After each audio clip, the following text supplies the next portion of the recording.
ပြန်လဲမွေးဖွားလာတော့ရှင်ယွန်းမယ်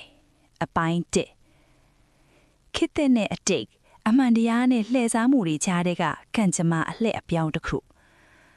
2026ခုနှစ်ရဲ့မှောင်မိုက်တဲ့ညတညမြို့ပြရဲ့မိုးဆက်တွေကြားမှာဥဒျိုတန်းတွေကစူညံနေတယ်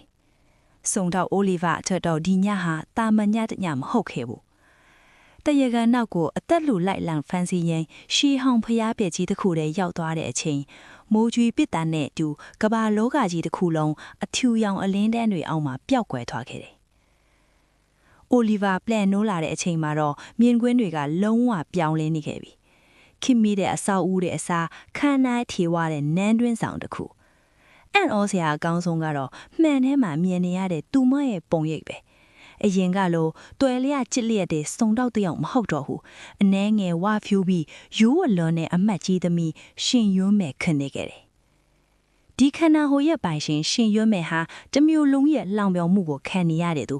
အထူးသဖြင့်သူမကိုချစ်တယောင်ဟန်ဆောင်ပြီးကွယ်ရမှာဝက်မလိုကဲ့ရတဲ့စထေးစားဆိုင်းလူနဲ့သူမထက်လှပတယ်ဆိုပြီးမန်တက်နေတဲ့အမတ်သမီးဒေဝီတို့ရဲ့အနိုင်ကျင့်မှုကိုအမြဲခံနေရသူပေါ့